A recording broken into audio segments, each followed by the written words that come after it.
Good evening to everyone in the Eastern Hemisphere. This is going to be a global event, so we know that people are in different time zones. I'm Rashid Khaldi. I'm the Edward Said Professor of Modern Arab Studies at Columbia, and I'm going to be the moderator for this Center for Palestine Studies event as part of what we hope will be a series of events on Islamic manuscripts generally, but on, in particular for the Center for Palestine Studies, readings in the Khalidiyya library. So this is the first of several sessions. Let me very briefly lay out how we plan to proceed today. We will have three main speakers. They will be Raja Khaldi, who is one of the library administrators in Jerusalem. He's in Ramallah. There will be Khadr Salami, who is the librarian of the Khaldi Library, a person with vast experience in libraries and who will be speaking also from Palestine. And the third person will be Joshua Mugler, who's a curator of Islamic manuscripts at HMML. He will talk a little bit about the important role that HMML played in the digitization of the Khaldi Library, which in fact is one of our main topics today. The discussion will briefly talk about how the library was founded, the public collection that was established first by members of the family and then by my grandfather, Haj Raghib al-Khaldi, and then how in more recent years it's been cataloged thanks to the efforts of the custodians, among whom is Raja Khaldi, and other members of the family, and in which Khadr Salami played an enormously important role. And finally, the digitization process, which HMML was the catalyst for and did the important work. This is an event with several sponsors. I'm just going to mention the sponsors, and I'll say a little bit more about our ground rules, and we'll start with the talks by the main speakers. The main sponsor is the Center for Palestine Studies, and specifically its Jerusalem project. The Center for Palestine Studies was established 11 years ago. It was the first center for the study of Palestine in North America and South America. And it's one of only 4 or 5 such centers in the world today. The second sponsor is the History of Palestine, Literature and Scholarly Culture of Palestine, which is a function of the center. The third sponsor is the Center for the Study of Muslim Societies at Columbia. Fourth sponsor is Columbia University Libraries. There's nobody representing them here, but they are an important sponsor of this. Another sponsor is the Muslim World Manuscript Project, another sponsor. And finally, NYU Libraries is also a sponsor of this event. Very briefly, the first 3 speakers I mentioned, Raja Khalidi, Khadr Salami, and Joshua Mugler, will speak for 15 minutes. I will try and limit them to 15 minutes. We will then have brief comments by Bshara Doumani, who is the Mahmoud Darwish Chair in Palestinian Studies at Brown University, by Nazmi Jabi, who is an Associate Professor of History and Archaeology at Birzeit University, and who was critically involved in the cataloging. I mean, he basically did a lot of the cataloging, and Himmet Taskamur, who's a Senior Preceptor at Harvard University and was the Ottoman cataloger for the library. Our ground rules are the following. Please, if you have any questions, we will take them through the Q&A function, which you will find at the bottom of the screen. The chat function will not work for you. It's the Q&A function. I will read the questions to the participants once everybody is finished speaking. So without any further ado, let us begin with Raja, please. Thank you very much, Rashid, Brinkley, Joshua, of course, and all of the other distinguished panelists. So that the droning of my presentation does not put you to sleep, even though your part of the world maybe. So I'd like to share, while we're talking, some photos just to give you an idea of where we stand now, what it looks like, where we're talking about, because I'm going to cover a bit of ground, sort of that the pictures maybe help illustrate, and hopefully you'll find it a slightly less tiresome. Let me just get this going. Right. So okay, good. There we go. So I want to talk about four things, and Rashid, give me the 2-minute bell when I'm close to my 15 minutes. The first thing I want to talk about is preserving the challenge of preserving a family trust library for the public over 120 years, and this is really about the issues that we faced. Myself, as one of the three administrators since 2012, but I think all of our predecessors faced, um, and continues to pose, let's say, a specific problem for us because there are not many libraries like the Khalidiyya, both in terms of its content and in terms of its management sort of arrangement. So as you know, it's a waqf, and it's a waqf dhurri, which means that we have beneficiaries in this case because it's a waqf dhurri dedicated to public service or to being a public library. Therefore, in a sense, our beneficiaries or our constituency is the broader public, but we have an accountability to the family, and to the wider family, not to any specific part of the family. Secondly, there's the issue of the actual management. So, like any other waqf, it has to be managed by a mutawalli, or in this case, a new arrangement that's being tried out in Jerusalem of 3 mutawallis. So you make sure that all of the family is represented in this committee in the management of the waqf. And the waqf, in our case, the Khalidi Library, is one of the properties, but obviously we have residential and commercial properties in the city, in the old town, that we're equally responsible for as custodians, as administrators. So you have that aside, that side. So that has been a governance issue which has gone back and forth over the years. You can imagine before 48 what it was, and then after 48 how people moved. So the mutawalli before 48 was passed away eventually, had to hand it over to another one who was living in Amman, and then he off after 67 had to hand it over to a Qa'im Maqam who ran it for pretty much 40 years, and then a new group of Khalidis entered the scene and have taken over since 2012. So that has been an issue. And of course, staff. Now, we're very lucky to have Khalid with us, and he's been with us now for as long as he's been involved since the cataloging, in fact. And, there are very few people, to be honest, him and Shayma, and we have other experts who are willing to work in the old city, go down there every day or a few days a week, and we're very lucky in that respect as well, but also obviously in his expertise and his, he loves this, and as he will now explain a bit, he has a really strong relation with the collection by now. There's also the legal dualism of having to work in a place where you have Israeli courts, Sharia courts, which have jurisdiction and enforcement capacity, and you have Jordanian Sharia courts, which have jurisdiction but no enforcement capacity. So that's one challenge. The second challenge that we have, and this is not obviously our own, but in our case, it's been, we've been preserving Arab and Islamic Palestinian cultural heritage in Jerusalem, at least we can say since 1948-67, at which point when it began to be faced with a certain amount of risk, especially since 67. So this is a political challenge which obviously we as a family or as a group of mutawallis on our own cannot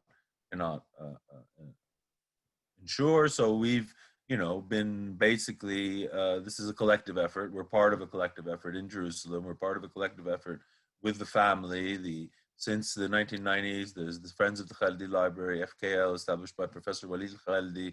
So there's a whole period of revival and renovation in the 90s.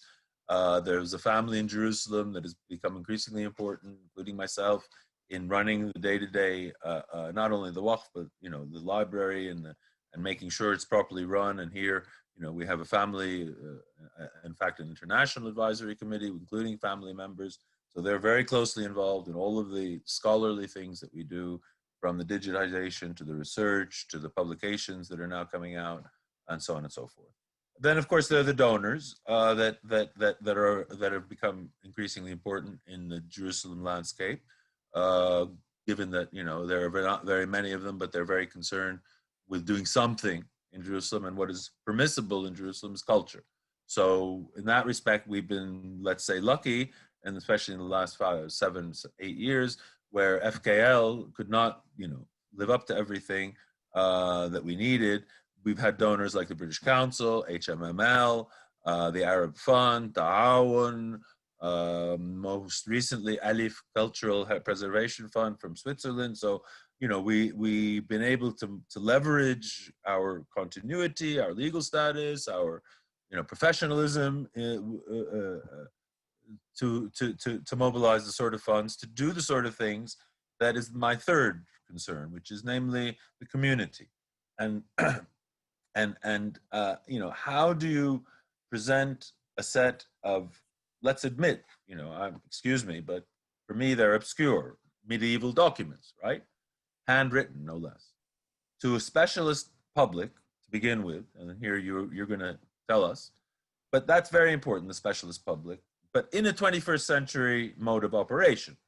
So here we talk about the cataloging and then the digital catalog, the digitizing and the proper digitizing and recataloguing and the HMML platform, the research support that Khadir has been providing over the years, and increasingly now that people know that these manuscripts are available in digital form, we're getting regular requests. The funniest, I don't know what people are doing out there, but they definitely want to read these things, right? So we've had a conservation restoration capacity because, if you're going to keep these however many pages and tomes, we need to take care of them, obviously, in the best possible way. And then we have to be able to tell a story. And we've had this exhibit installed, which has done a great job in doing that, because it tells the story of the library through the people, through the buildings, obviously, through the manuscripts and what's in the manuscripts and all of that. And we've also, been very active in making the actual premises, renovating the premises so that they're more attractive, more comfortable for our people to work in, but also for people to visit and to get if I may say, a genuine experience. Finally, and this is where, your participation, your ideas are important as well. I think you all are grappling with redefining what a public library means in this post-COVID, for sure, but obviously in a digitized world, right?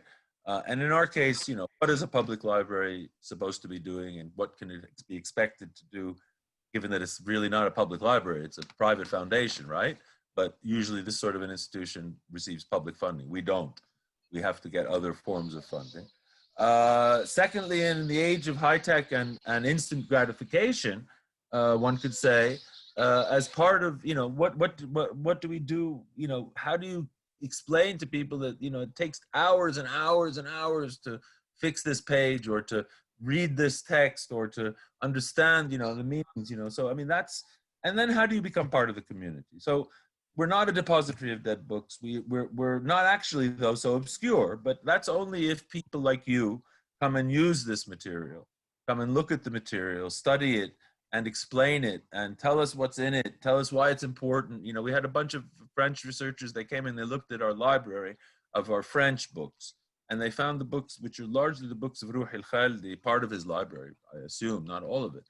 And they did a very interesting first cataloging of what these titles are and what, the marginal notes. So there's all sorts of bits and pieces.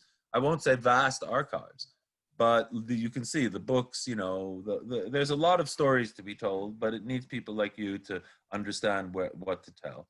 And, what we're also doing here is preserving a moment in Jerusalem history, 1900, really. That you can. 5 more minutes, Sasha. Yeah, I'm finished. I'm in my last 2 minutes.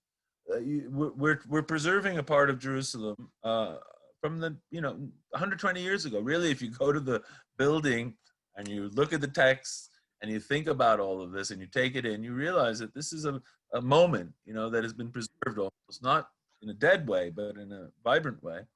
And so I think that's something which we don't have that much of in Jerusalem, to be honest. We have it in the big religious sites, but we don't have it in cultural institutions like the Khalidiyya. Obviously, we're discovering, and some of the photos probably showed, that we're increasingly a place where student groups come and look at the exhibit. Khadir Salami tells them some stories about the family or whatever it might be. But that is also, part of the community and partnering with other cultural institutions. So obviously, we're not just a place where Islamic scholars like you can can, you know, find some crazily important stuff. I think we're trying to become, and we are becoming, much more part of the broader fabric of the cultural heritage of Jerusalem. I'm done. I think that's all I need to say. Khader will be talking to us now about the manuscript. Thanks, Rasha. Khader is going to speak in Arabic for those of you who can follow along. I'm happy some of you will be able to follow along. For those of you who can't, I'm sorry, we'll maybe be able to get a summary of his remarks and post them later. Khader, اتفضل يا سيدي. شارك. شكرا، مساء الخير للجميع. هذا يوم سعيد إن احنا نكون مع بعضنا ونحاول نتصل حتى من بعد مش من قرب. الواقع أنا بدي أحكي بشكل عام عن مش الخالدية بشكل مخصص، عن الخالدية من ضمن تراث القدس كله، من ضمن التراث الموجود في المدينة.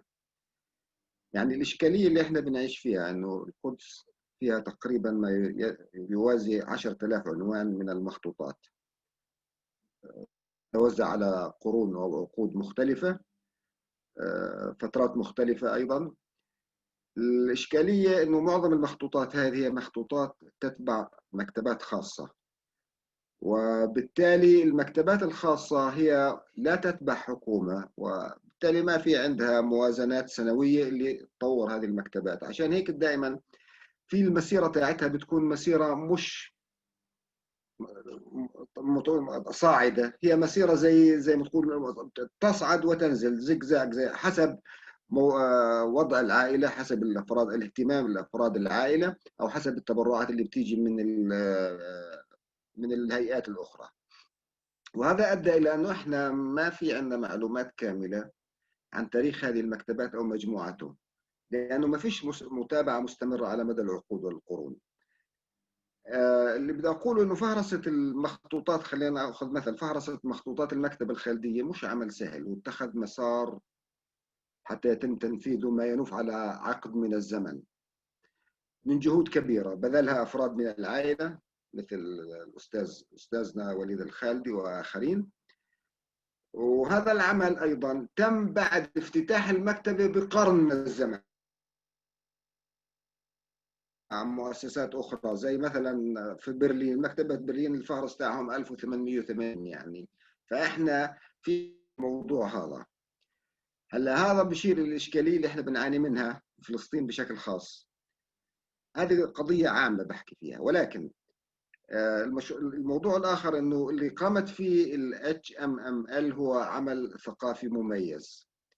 المخطوطات أصبحت مصورة رقميا، وبالتالي يتم حفظ هذا الإرث الثقافي للمستقبل الأجيال الجاية، إضافة إلى أنه أصبح من السهل تلبية طلبات الباحثين وتزويدهم بنسخ من الصور الرقمية في أقطار مختلفة.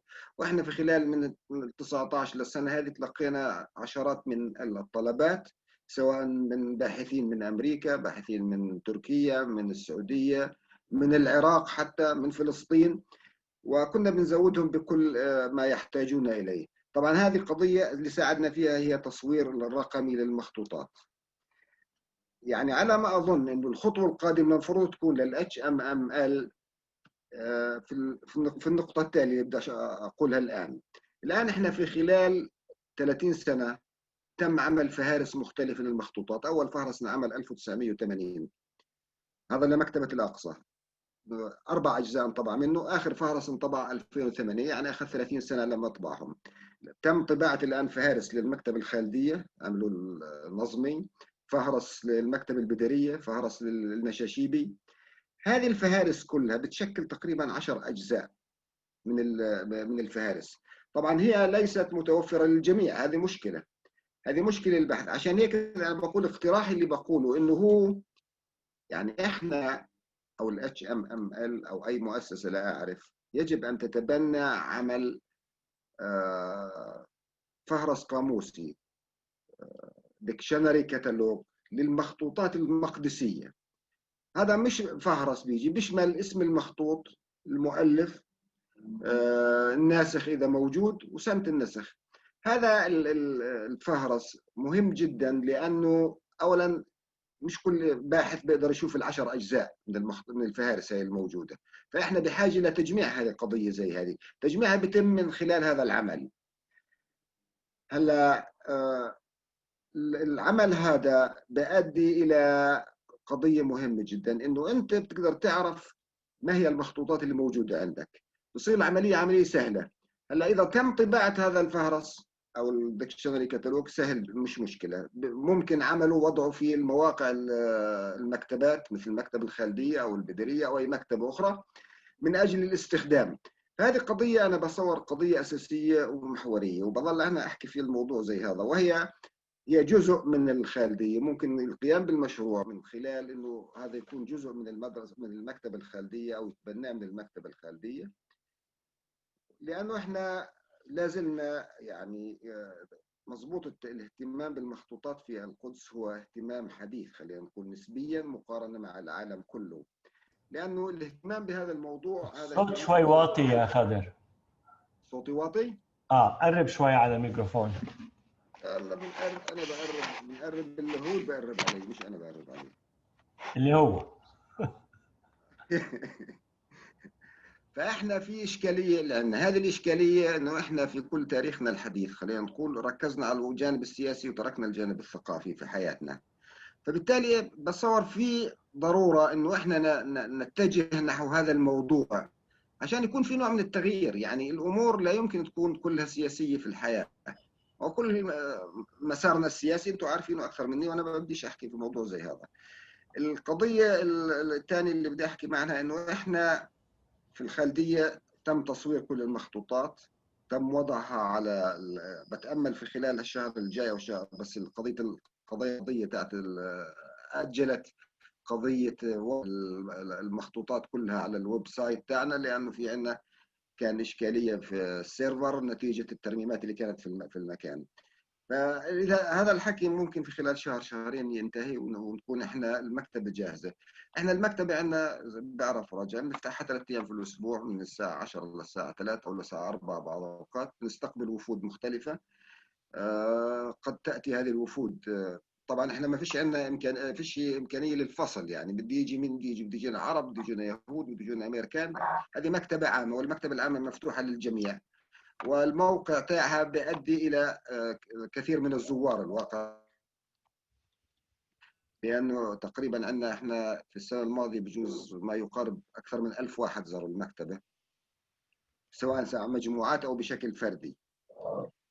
القضيه الثانيه اللي بدي اشير لها اللي هي المحتويات المكتبه من خلال الوثائق. احنا في عندنا مجموعات كبيره جدا كانت موجوده في كراتين، هي عباره عن رسائل متبادله ما بين افراد العائله، عباره عن دفاتر للوقف العائلي للخالدة، يعني الأوقاف، دخل الأوقاف، مصروف من الأوقاف، مصروفات الأوقاف، تعميرات الأوقاف، هذه كلها موجودة في مجموعة من الدفاتر اللي كتبت تقريبا من قبل 150 أو 200 سنة حتى الفترة الحالية. هذا في عندنا مشروع لتصويرها، تصورنا جزء منها، لم يكتمل تصوير هذا الحكي هذا الوثائق. هاي صورنا جزء برضو من الوثائق اللي موجودة في المكتبة الخالدية، وهي عبارة عن متنوعة بشكل كبير جدا، لأنه في عبارة عن رسائل مع أفراد آخرين من خارج العائلة الخالدية. فبنحاول نعمل كتالوجينج منفصل، يعني زي ما تقول شبه، مش قضية مش سهلة يعني، بس القضية على الأقل يكون سهل الوصول لما يريد الباحث أو لما يريد معرفة الباحث. هذه كل الوثائق موجودة باللغة العربية، باللغة العثمانية اللي هي التركية، في عندنا باللغة الفرنسية اللي كل رسائل روح الخالدي ورسائل برضو نظيف الخالدي كلها موجودة في كتبت باللغة اللغة الفرنسية. خضر عندك 5 دقائق يا شيخ، كمان 5 دقائق. ماشي يا سيدي. اللي بهمني انه انا يعني شو خططنا المستقبليه اللي موجوده. الخطط المستقبليه الموجوده انه احنا لازم نعمل اول شيء، بدنا عمل فهرس للمخطوطات الفارسيه. اضافه للمخطوطات الفارسيه في تقريبا ما يوازي 10 مخطوطات عربيه وجدت ما بين الكتب المطبوعه، ممكن نعملها ملحق او نعملها مطبوعه على شكل بامفلت اضافيه. هلا راح نكمل فهرسه الوثائق العائليه، تصوير الكتب النادرة. هلا في قضية إنه إحنا من خلال سنة أو سنة ونص بدأنا بحث في سجلات المحكمة الشرعية عن وثائق التي تتعلق بالعائلة الخالدية. هذه الوثائق سنين موجودة في المحكمة الشرعية، وكانوا يتوارثوا الوظائف موجودة هناك، ففي عندهم آلاف من الوثائق اللي إحنا بدنا أو ضروري حتى من العائلة إنه نحاول نعمل فيها شيء. يعني إحنا لا نستطيع إنه نجيب هاي الوثائق ونعود نحطها في مكان ونتركها للمستقبل. هذه قضية أساسية. يعني ممكن عمل ملخص إلها وطباعتها في كتاب أو وضعها على الويب سايت، بعرفش، يعني لازم يكون في حلول شيء يذكر في أمنون كوهن عمل شيء للوثائق اليهودية within the Jewish in the شرعية ريكورد كورت، عمل القضية زي هذه.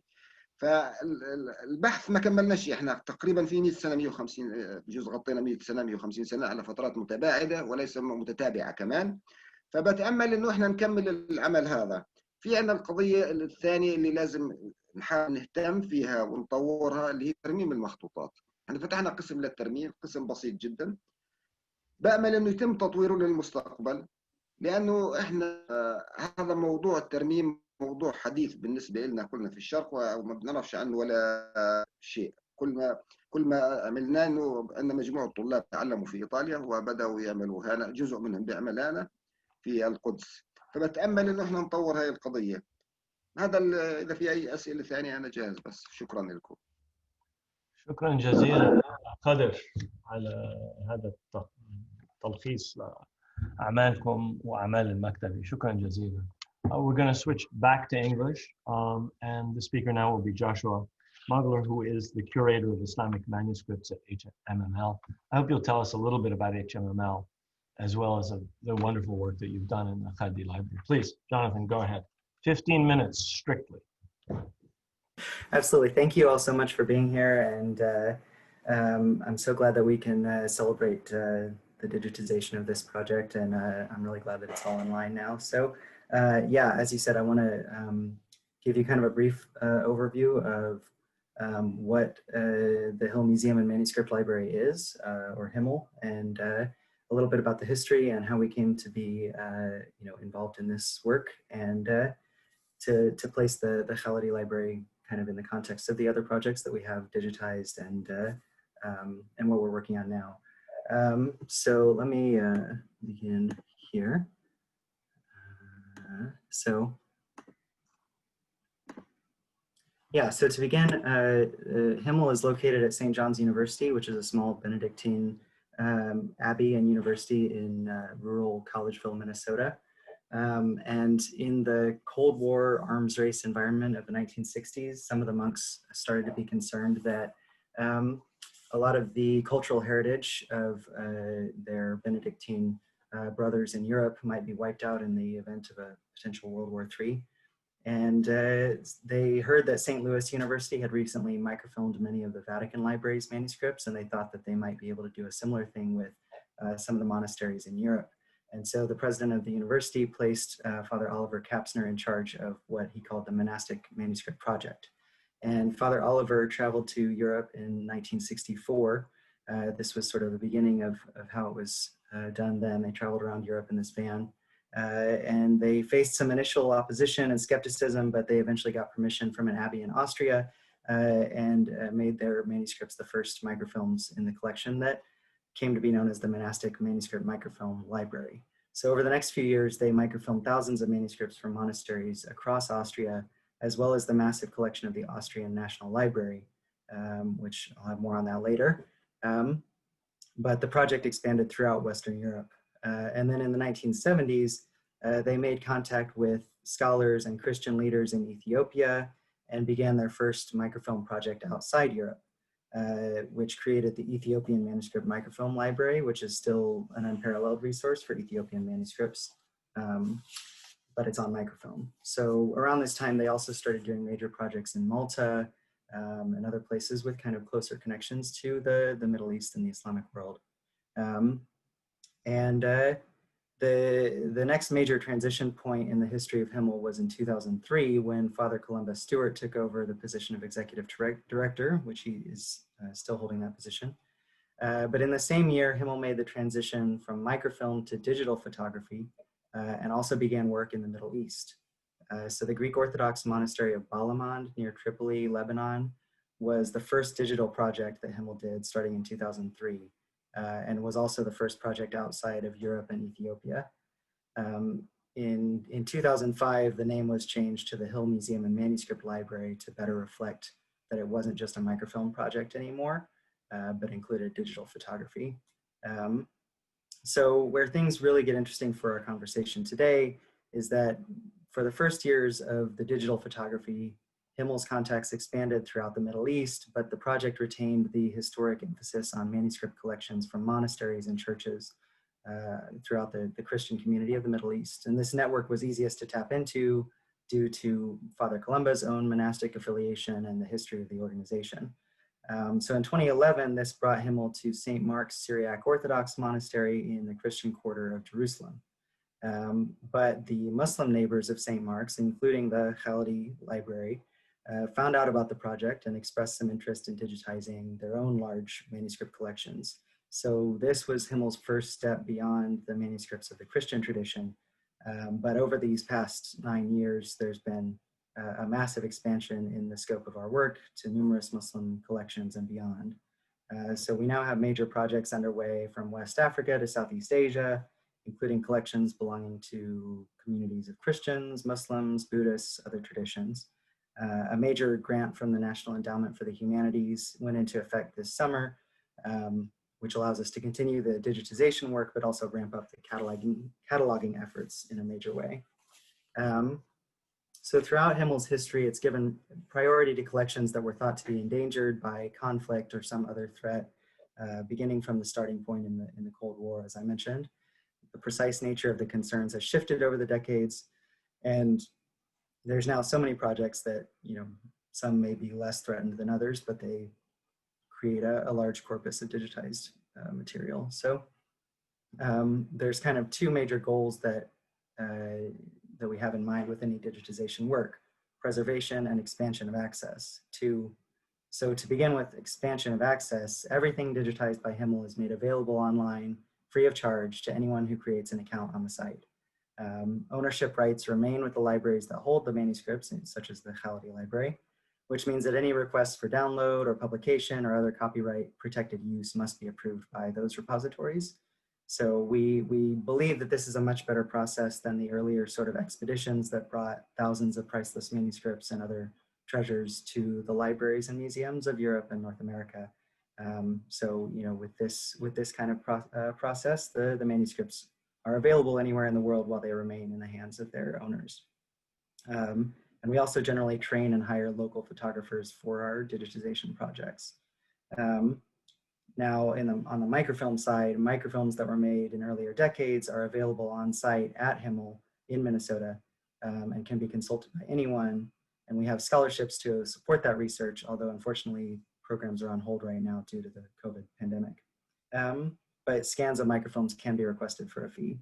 As I explained earlier, most of the microfilm collection is Western European, but I am currently cataloging our Islamic microfilms from the Austrian National Library, some 3,000 manuscripts from the Islamic tradition that are held there. And a few other European collections have substantial Islamic material in the microfilms as well. Now, on the question of preservation, we can already point to several instances in which manuscripts have been damaged, destroyed, or lost after they were digitized, especially in places like Syria and Iraq.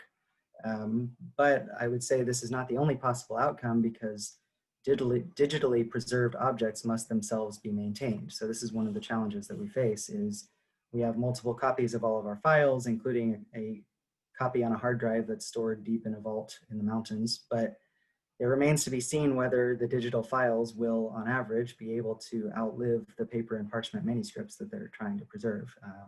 With technology changing rapidly, we have to stay on top of things and update our materials frequently, which is a challenge that is different from some of the challenges facing manuscript preservation itself.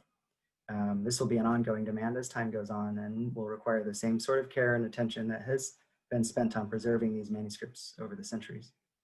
And in addition, we always have to secure funding for the slow behind the scenes work of cataloging, in addition to the photography that we start out with.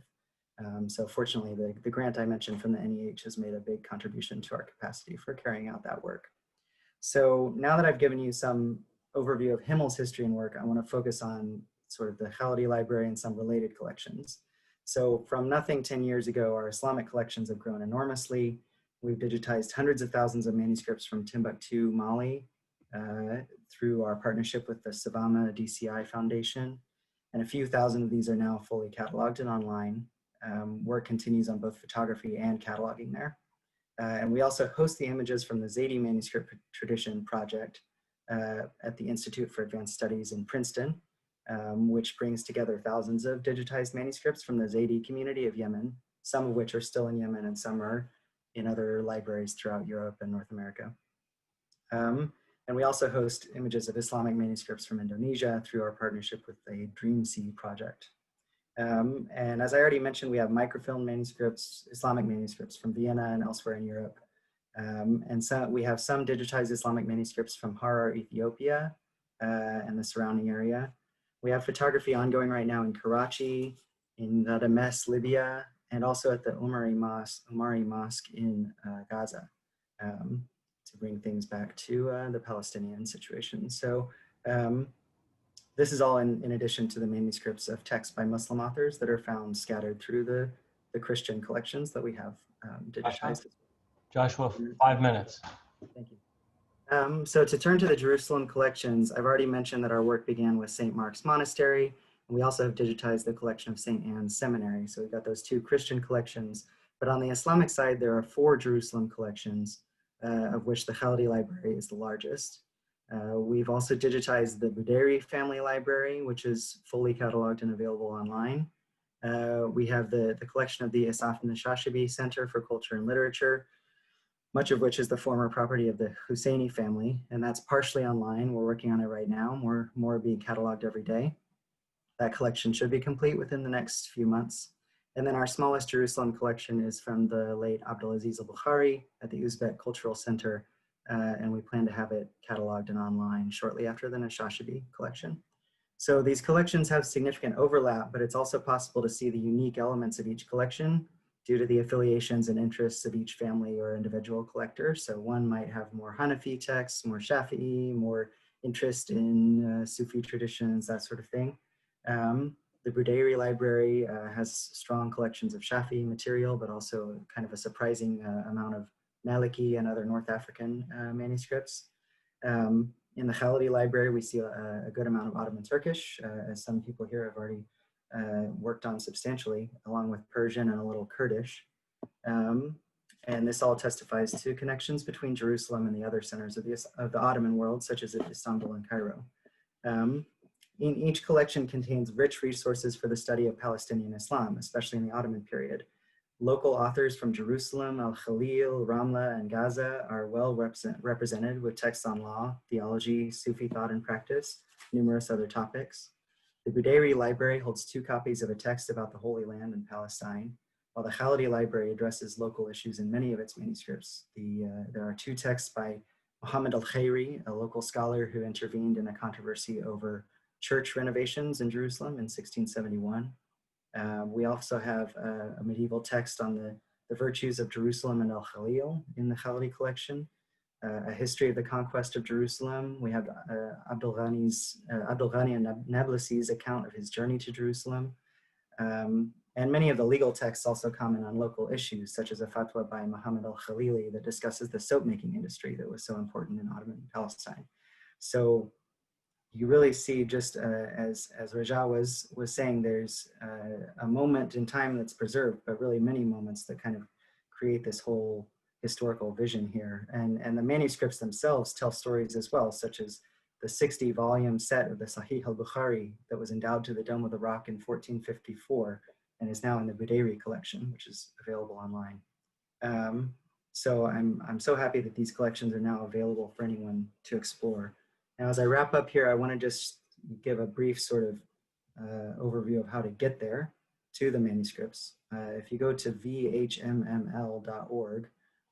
then you'll see this sign, this page, and if you don't have an account, you'll have to create one. It's free, but then you'll find the manuscripts in the reading room section, which brings you here, and you can search. You can find the Khalidi collection by selecting Jerusalem here, and then the Khalidi library under country and city. Or you can type in the project code, which is AKDI over here. One other thing to keep in mind is that when manuscripts in the Jerusalem Islamic collections have multiple texts in them, they're often split into multiple digital project numbers. So they might display in individual parts. And that's so that they match the arrangement of the existing printed catalogs. And it makes them easier to find that way. So just to wrap up, I'm honored to have played a part in preserving the collection of the Khalidi Library and its neighbors, and I hope that this will contribute to the study of the intellectual and cultural heritage of the Islamic tradition in Palestine and beyond. And we at Himmel are glad to be able to partner with the Khalidi Library and always ready to answer your questions or help with your research any way we can. Thank you. Thank you very, very much, Joshua. And thanks to all three of the speakers for sticking to their time, which will give us time to hear our next three speakers, who will each speak for about 5 minutes. And will give us time at the end for our speakers to answer any questions that the audience may have. I will remind you that questions are to be asked via the quick Q&A function at the bottom of your screen. I see that we already have a couple of questions. Please type your questions in there and we'll get to them as soon as everybody's finished. Just a last point that I want to make. Thanks to HMML, thanks to the work of Khadir, of Nazmi, of Himmat, of many, many other people. And thanks to the people who preserved the Budari and the Shashibi Library and the Al-Aqsa Library. There remain several collections of Islamic manuscripts in the Holy City, in Jerusalem, in the hands of their original owners, which is not the case for manuscript collections in other parts of the country, where the original owners' manuscripts were seized, and many of them are now in the Israel National Library, where they're not as accessible as these manuscripts are today. Thanks to HMML and thanks to the people who preserved them over several generations. Let's go now to our next three commentators. I'm going to ask Shara, because I know he has a class in 20 minutes, 15 minutes actually, to please say something, and then we'll go to Professor Jarbi, and we'll go to Dr. Taskumir. Please, Shara, go ahead.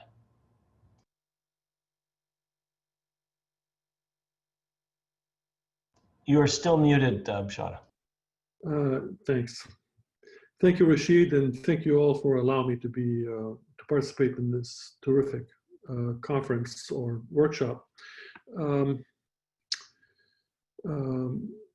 I would like to just tell you a little story to begin with. I've spent most of my career looking for and analyzing locally generated documents. I think that's an essential move for any historian who wants to put Palestinians at the center of historical narratives. I visited the Khalidiyya Library in the 1990s or maybe late 1980s, and I remember going through many of the manuscripts, and until I noticed very little daftar, which turned out to be a business account book. It just had a list of items bought and sold and prices and so on and so forth. And I became very, very excited.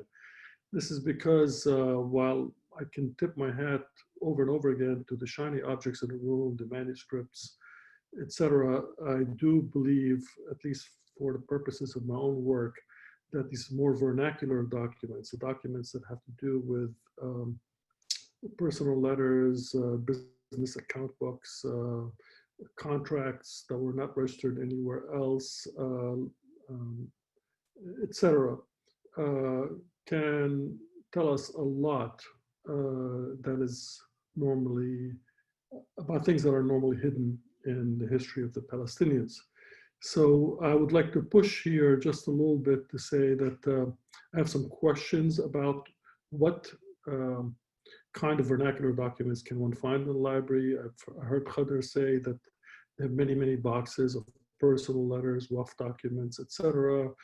I'm wondering, while there is a really established protocol for thinking about Islamic manuscripts, because many libraries have to deal with them all over the world, what kind of protocols exist for thinking about taxonomies for vernacular objects? How do we even begin to think about categories of classification, significance, etc.?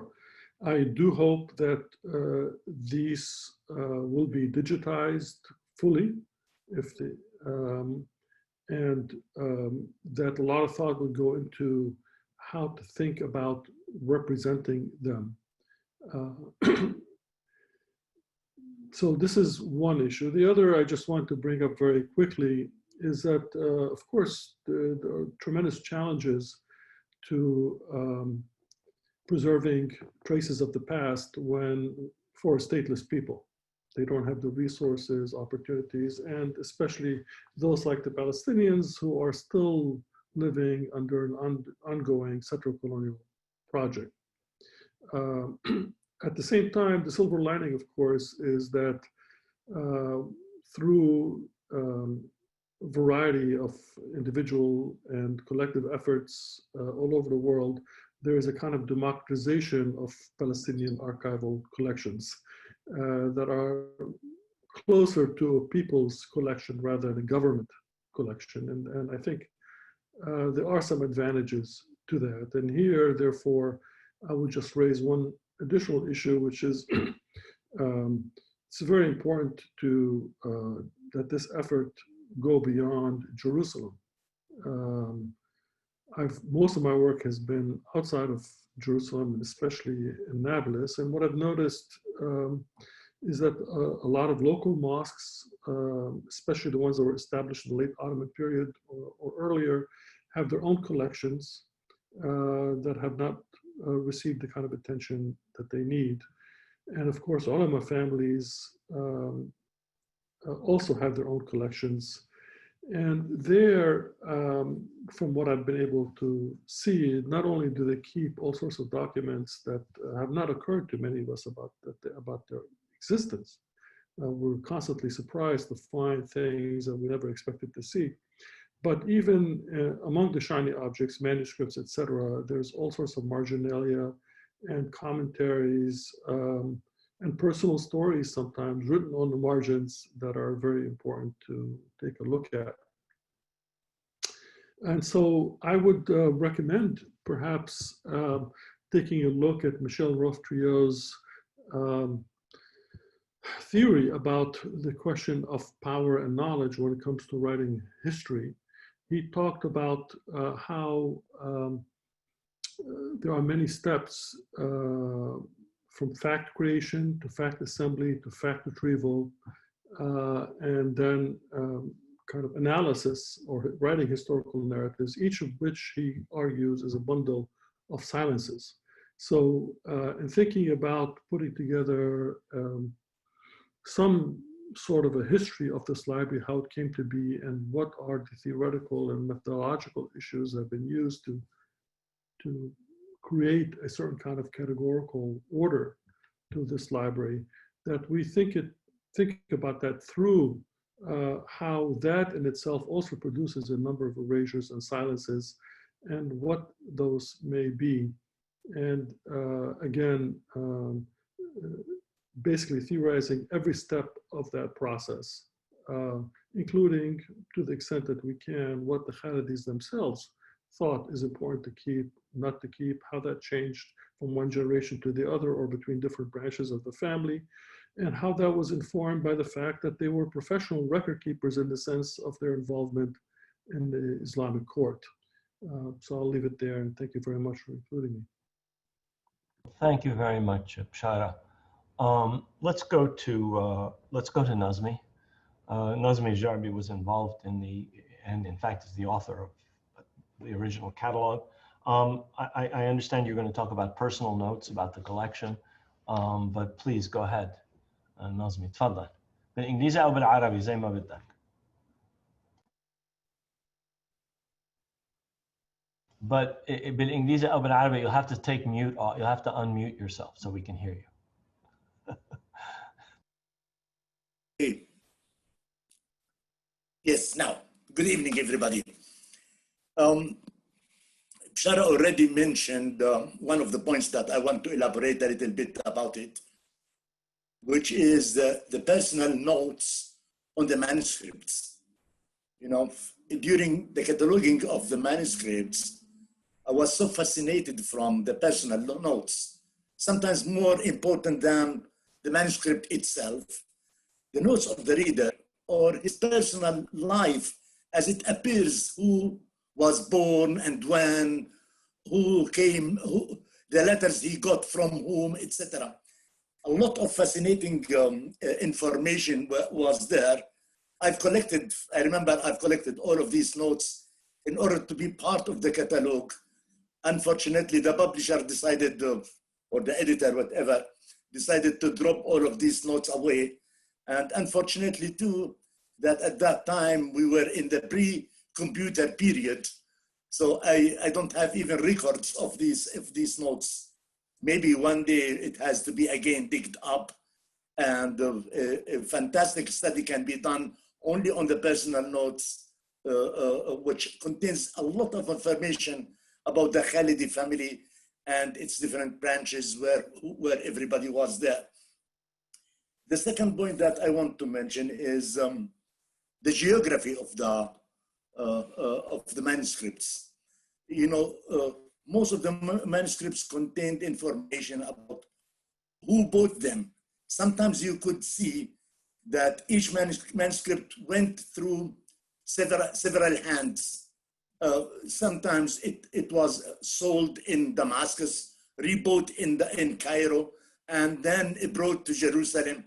The travel story of each manuscript, or some of them which contains detailed information, is also a fascination where you can establish, if you want, international network, where Jerusalem was the center of this network, and the Khalidi members traveling around collecting manuscripts, bringing them in Jerusalem. This is also a dimension of having, you know, to understand the intellectual network, if you want, that connected Jerusalem in the Mamluk period and in the Ottoman period. Maybe the last note that I want to mention is the building itself. I'm sure most of the people are not aware of the fact that maybe it is the oldest Mamluk building in Jerusalem. If it's not, at least the oldest surviving Mamluk building in Jerusalem. And it was also, if you want, the origin where the whole story to be buried in Jerusalem, in the old city of Jerusalem, inside the city wall in Jerusalem, most probably it started in the Mamluk period in the library building, where we have the three tombs which Raja showed during his presentation. The location of the building is in a center of a Mamluk neighborhood. From its beginning until the end, most of the buildings, with very few exceptions, were built during the Mamluk period. So this building, the library building, most probably was a foundation building for this Mamluk expansion in Bab al-Silsile Chain Street. So there is also the location itself is fascinating if we combine it together with the manuscripts collections, which a lot of them goes back to the same establishment period. Now, I'm aware of the fact that there is no connection between the Khalidi manuscripts collections and the building, except the last 120 years. That is true. But I think the setting itself maybe was part of the background of the founders of the library to put it in this building to tell a certain story. I think there is a very important role that the library can play, not only on the academic level, but the intellectual history of Jerusalem, very little was written about the intellectual history of Jerusalem, especially in the Ottoman period. There are some papers here and there, some tries here and there, but I think in hand of the Khalidi collection, of course, with the background of the other collections in the city, the intellectual history of Jerusalem in the Ottoman period can be rewritten. The fact that most of the work done on Jerusalem in the Ottoman period we're considering most of the centuries as dark ages. Regardless now, how shall we see it? But I think in hand of studying the intellectual history of Jerusalem and hand of the documents, and we can get totally different Jerusalem, which is not yet scientifically portrayed in a proper way. Thank you. Thank you very, very much, Nazmi. The last of our presenters will be Himmet Taskamir, who is at Harvard and who participated in a fundamental way in some of the cataloging because he was the person who looked at the Ottoman materials. So Himmet, let me ask you to please go ahead. Okay, thank you very much, Professor Khalidi. And in the initial remarks, and I would like to say that I am deeply honored to be part of this wonderful project, and I thank the Khalidi family and particularly Professor Walid Khalidi for inviting me to be part of this project. As a person who grew up in a family who has the manuscripts and also print books, it was considered as a great service to the learning. And when I was invited, I didn't hesitate that this is a great opportunity for me to learn and also to be in the service of the learning. And along the process, I learned tremendously benefit that also opened up many questions and research projects personally for myself, and hopefully some of them I will share.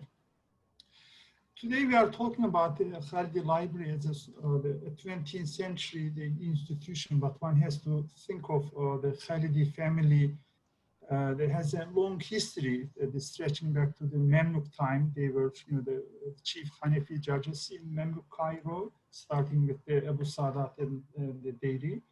And throughout the 500 years of Ottoman rule, this is very much documented in the archive of the Khalidi. They pride themselves that they were in the judicial service in the Jerusalem court since the Fethi Khaqani. This is a very critical term that they've been using and referring that we are always, served in the Jerusalem, the court since the Fethi Khaqani, since the imperial the conquest, except for some brief interruption in the mid-17th century. Some of the members were dismissed from their the post due to some allegations, but it was the clear, and they became a major player in Jerusalem court. As a practice, Ottoman administration sends a Rumi, Turkish-speaking judge from Istanbul to Jerusalem, like any other part of the empire. But my examination in Jerusalem, the court, the sigils, also shows that de facto the judges, the particularly Hanafi the cases were adjudicated by the Khalidi the judges, that's coming from this particular family. And in most of the registers, you don't see the name of the judge is produced in the court record, the sigils. And this is not the case in Jerusalem. You will see Khalidis constantly insert themselves in the sigils, as part of, I think the archive making, and also making their voice heard in court, the procedure. This is a tentative observation, but and I saw Thompson again and working in the archived material in the Khalidiyya library as well.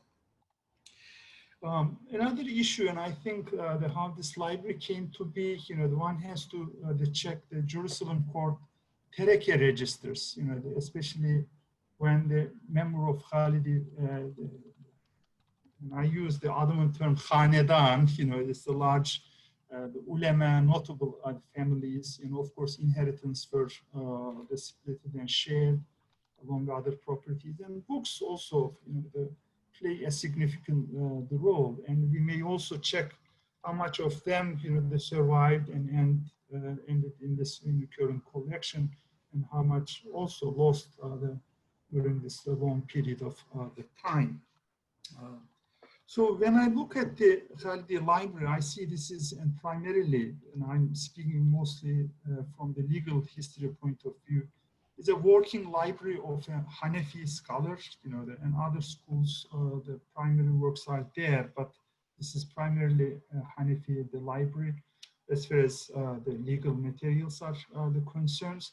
And you will also very much trace, the major legal development in the Ottoman the empire in 16th century onwards, and the fatwa collections of Ottoman muftis, be it in Turkish or the Arabic fatwa collections from the region, from the larger Bilad Sham, are, the collected and deposited in this the library.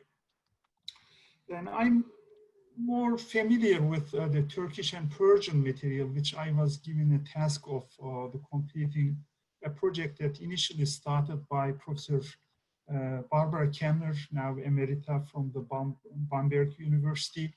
She initially cataloged, which is a very nice catalog, about the 33 manuscripts. I went over that collection and made some improvements, the humble improvements on my part. But during my visit, I also realized that there are more Turkish materials in the library that is not even cataloged, and I made the list for myself of those, and just the title pages, the titles of the individual manuscript, but I didn't have chance to fully the catalog in a proper the sense of the term. When you look at Turkish and Persian the material, is one significant and the missing part probably from an Ottoman library tradition is very little Persian material exists in Khalidiyya library. Any Persian classical texts that are known as the common works in the Ottoman libraries in the north, i.e. Anatolia and Istanbul and the Balkans, are not really the fully in Khalidiyya library. What do you have? Sadi, Hafiz, and most of them are along with Turkish translations. I don't have any explanations for the lack of the Persian. It could be a linguistic issue. It could be a cultural geography that didn't have much interest in Persian the literature, the texts. But it's common understanding that the Ottoman world is culturally by and large is a Persianate, and has its orientation towards the Samarkand and Herat. But that's not, really, visible here. But in terms of the Turkish material, you have the model Shurut works, if I borrow Professor Messick's, the term, the Sak Mecmuas, almost from the 17th to 20th century, every the major legal manuals for the document recording is there in beautiful copies also.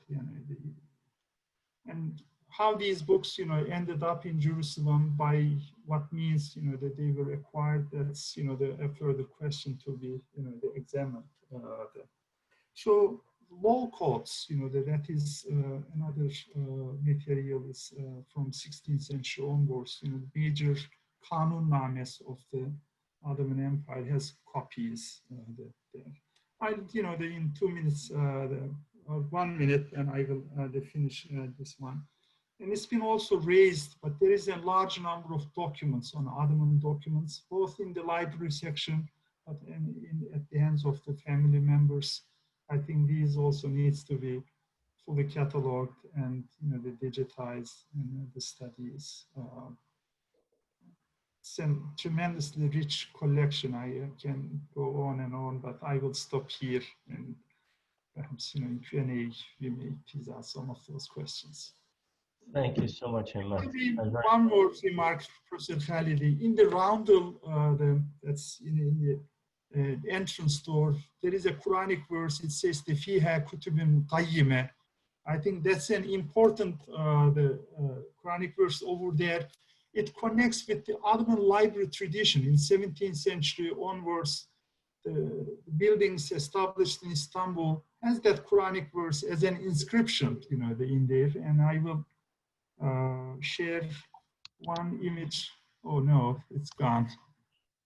All right, I will email that image, which has an "Fiha kutubun qayyimah," the same quotations.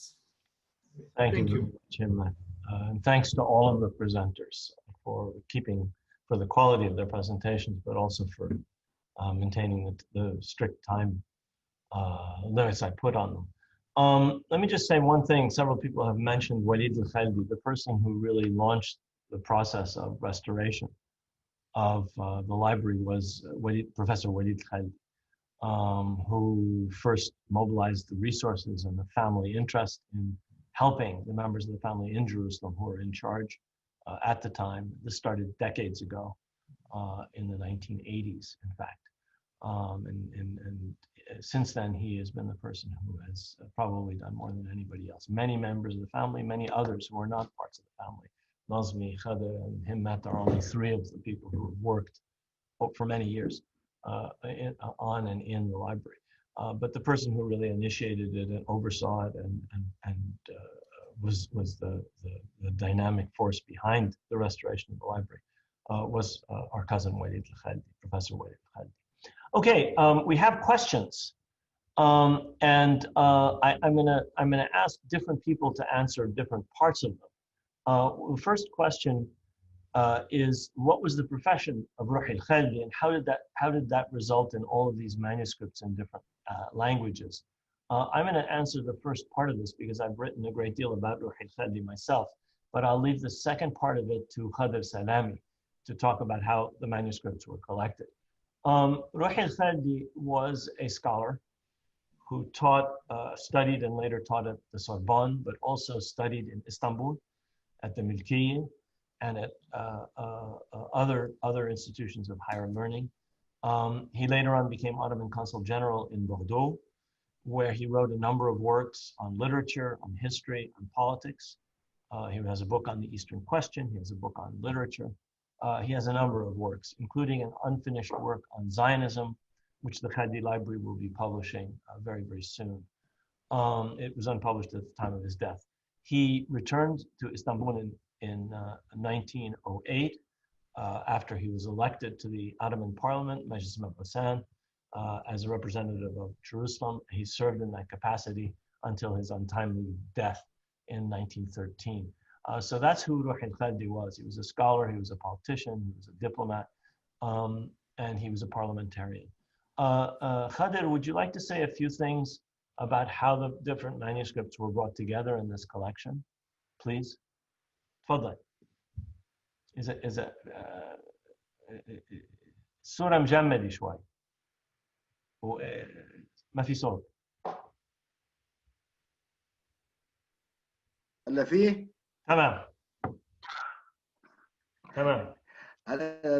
بدك احكي ولا عن المخطوط لا بس عن المخطوطات، انه كيف تم تجميع هذه المخطوطات على ايدي افراد من عائله الخالدي. اسمع اوكي، يعني اول شخص وجدنا له وقفيه في سجلات المحكمه الشرعيه هو طه الخالدي، توفى 1660.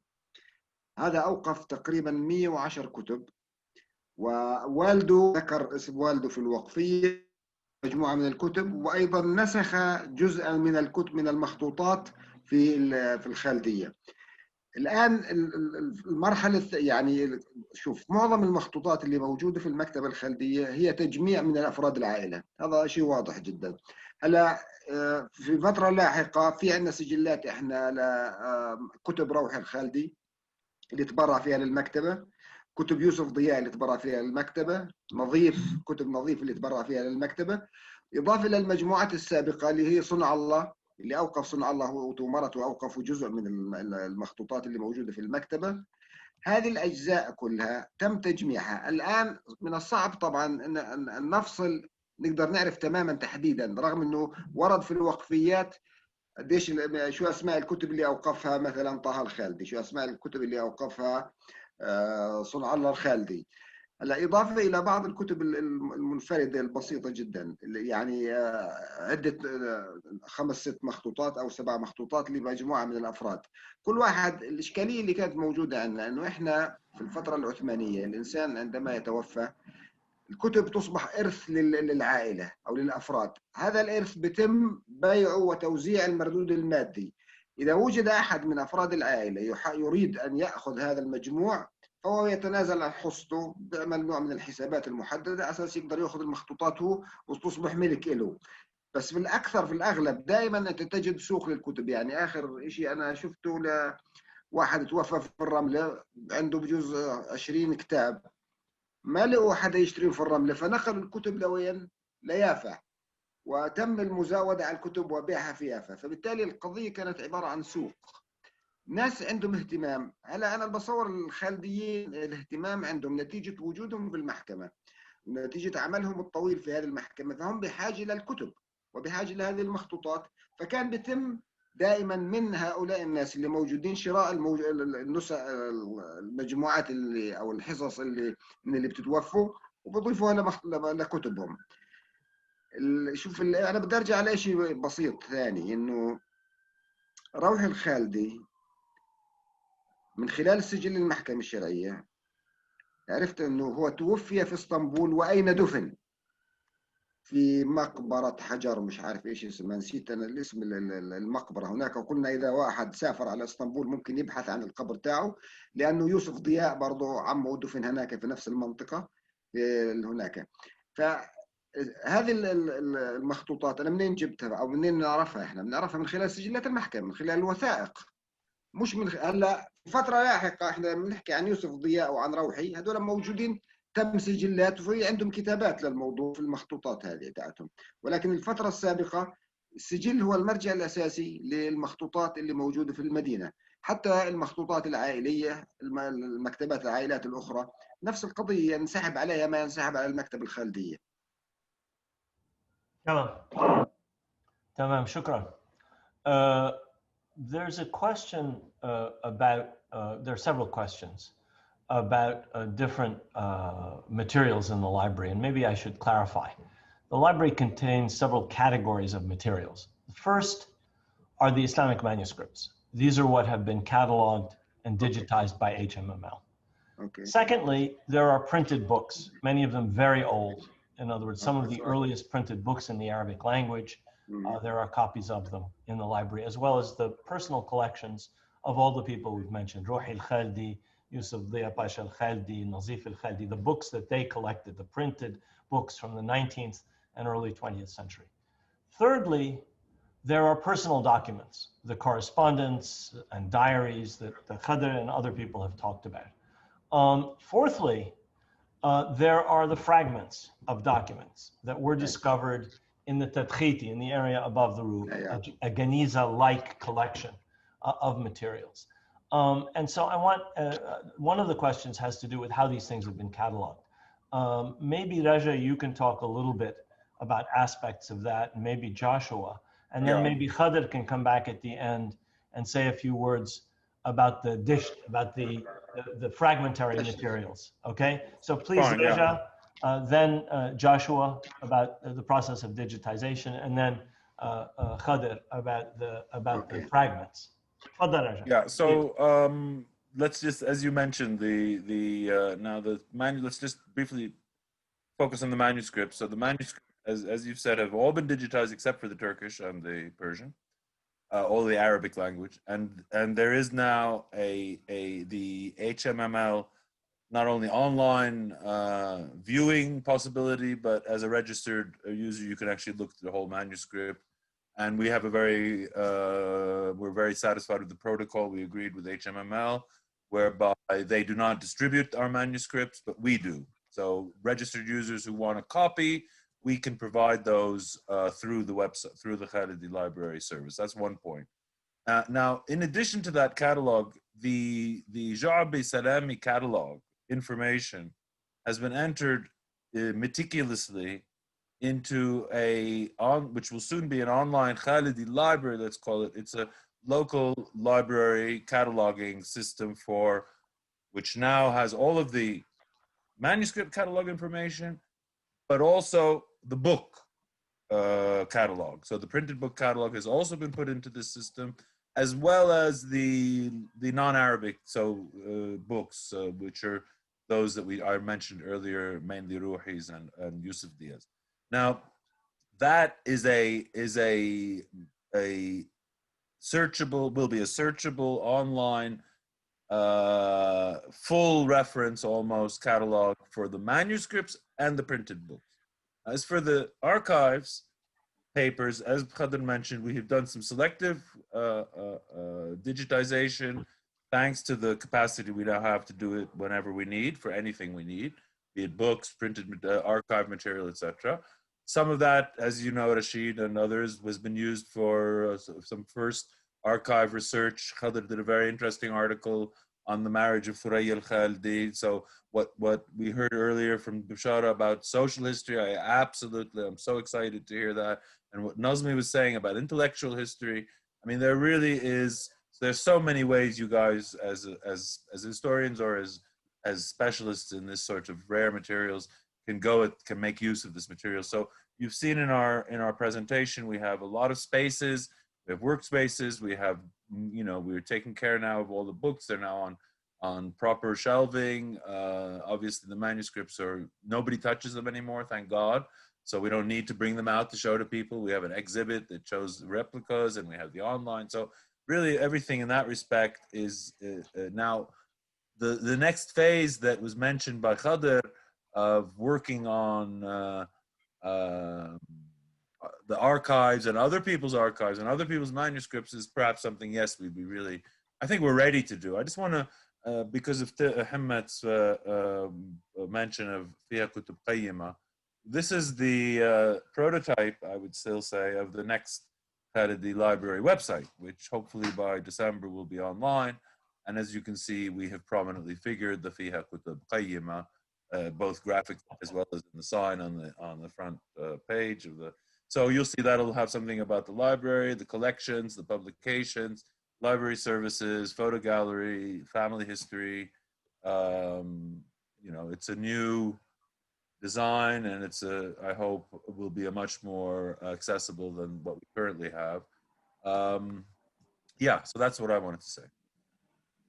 Joshua, did you want to add anything about the cataloging, the digitization, I should say?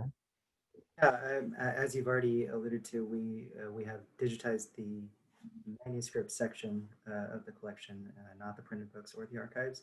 We do have the Turkish and Persian sections online, unless there's more of them that I'm not aware of. Persian. Persian, yeah. There's about 20 or so Persian and 2 Kurdish manuscripts, which is very interesting. Yeah, I mean, we would be open to further projects on, especially the archive material, but that's something we would have to work out in the future. Thanks. I'll hand over to Himmat in a second, and then to Khadir. Let me just say an answer to a question by Ayman and Mushakati. I see these are very detailed and specific questions about the library. I suggest you direct those to Joshua. They're questions about metadata, questions about Arabic descriptives in the catalog, questions about the registration process. I suggest you direct those to Joshua and the people at HMML. Himmat, you want to say something? Please go ahead. Regarding Kurdish, the materials over there, Yusuf Ziya Khalidi, they compiled the well-known dictionary, but the first ever, the complete dictionary of the Kurdish language, when he was a judge in Erzurum in exile. this is an extremely important the production, and it's published, and we do have some autographed, the copies at Harvard libraries, and I saw in other libraries too. It's, signed by Yusuf Ziya the Khalidi, and this is, I think it's very unique in that regard, the two. I'm going to hand over to Khadir. Yusuf Ziya al-Khalidi was also deputy for Jerusalem in the Ottoman Parliament, the Parliament of 1877-78, but he served as Qaim Maqam of a province in Ottoman Kurdistan, where he compiled, as Himmat said, the first Arabic Kurdish dictionary, which has now been republished. And people who are interested in Kurdish language and literature have seen to it that it's republished because it's one of the first dictionaries in that language. Khadir, اتفضل. بالنسبة للأجزاء والفراجمنتس الدشت، اتفضل. شوف احنا عندنا بجوز كرتونتين او 3 دشت، في امكانيه في جزء منه لا يمكن الاستفاده منه لانه كله مع رطوبه ملزق في بعضه وصعب فتحه، صعب جدا. هلا انت عشان تشتغل مع الدشت بدك مساحه وبدك عناصر بشريه. العناصر البشريه بده يفهم في الخط، بده يفهم في بده يعرف على اساس يقدر يفرز الورق هذا، بحاجه انك تعرف انت نوعيه الخط الى حد ما، يعني مش شرط تكون مختص في الموضوع، بس الاشكاليه انك انت بدك الزمن وبدك المكان وبدك الناس. هذه قضيه مش متوفره عندنا اصلا احنا في الخالديه. يعني انا بعرفش اذا بتعرف انه الانصاري اللي كان امين المكتبه جمع من الدشت عده رسائل وكتبها وموجوده في المكتبه لا زالت وهي بتحمل اسمه. يعني هل في استفاده ممكن او نجد شيء فيه؟ انا متاكد ممكن يكون في شيء، بس القضيه بتامل انه يصير عندنا المحل احنا اذا في نوع صار من نوع من التطورات في المواقع الجغرافيه خلينا نقول اللي في المكتبه، ننقل هذا الدشت ونحاول نشتغل عليه. فبالتالي بعرفش يعني هذه قضيه مش قضيه سهله، قضيه بتاخذ وقت وبدها ناس وبدها جهد وبدها وقت طويل، بدها فلوس، بدها تمويل. معروف بدها فلوس. By the way, there will be a summary of Khadir Salami's presentation in English, which will be available on the Center for Palestine Studies website. Hanin Hassan kindly translated it, gave a quick translation of it. So for those of you who don't know Arabic, it will be made available. A summary of what Khadir Salami said. I just want to say 2 more things. Raja has asked to show something at the very end, but before we get to that, there are several questions about whether materials were looted from the library.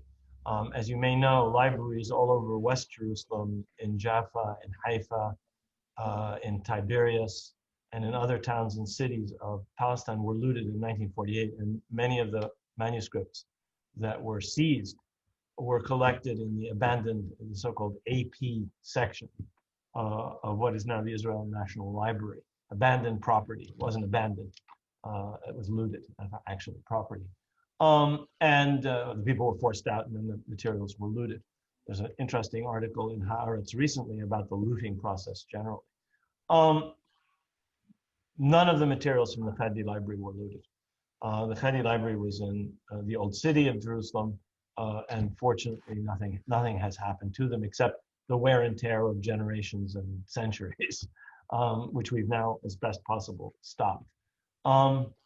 I think that's. I'm trying to check if there are. Yes, there's one more question, which is there's a very rich trove of older historical documents, but how much of the collection includes more recent material around or following the 30s to the present day? Actually, very little.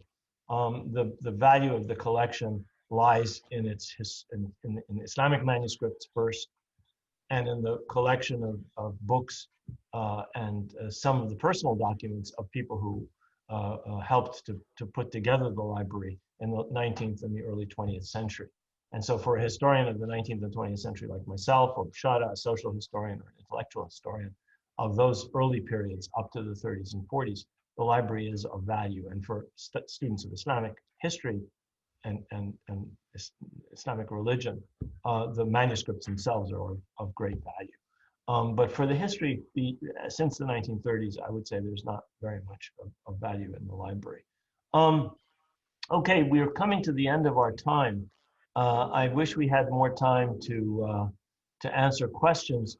But Raja, you said you wanted to put up a document. Yeah, I just wanted to give those of you who are really interested in this, I mean, not only as librarians, but otherwise. This is just an example. I mean, we've been talking about the social history, we've been talking about the history of the library. You know, this is one of the first visitor books. I think this dates from the early 1900s.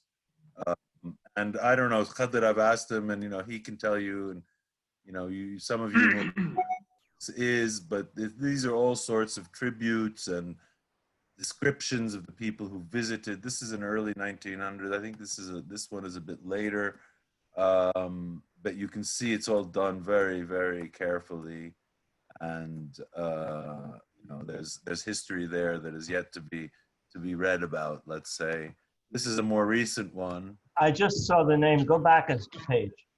Well, this one, for example, I saw Marmaduke Pickthall. Yeah, right. Simon Sebag Montefiore. So there these you go. Yeah. Some of these are more. I mean, this some one, of them are early 20th century. Yeah, precisely. This is an early. This must be here. I'm going back to the top of this one. This must be in the British mandate, because mandate. You can see the oldest one have a lot of Ottoman calligraphy. Yeah. After that, then you started to see the English calligraphy, side with the Arabic even, and then Hebrew, and even the Hebrew language. You can find it.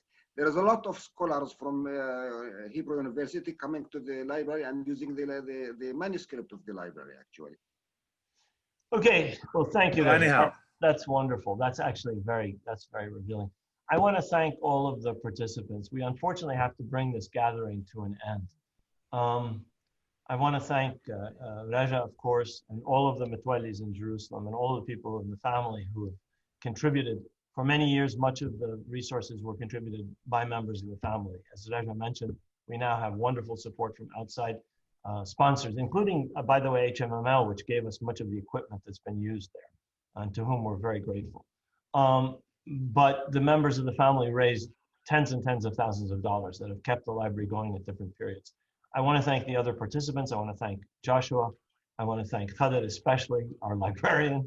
I want to thank Himmet, who has been deeply involved. I want to thank Nazmi, who's also been deeply involved with the library, and Shada, who's had to leave us. Thanks, Brink, for organizing this.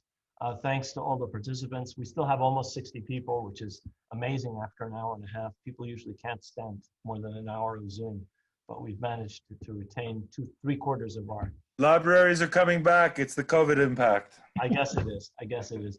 Once again, thanks to everybody. We've posted a brief summary of Khadir's remarks, very brief summary of Khadir's remarks on the CPS website. You can follow up further questions about digitization, library conditions with Joshua. Thanks, everybody, and goodbye from the Center for Palestine Studies.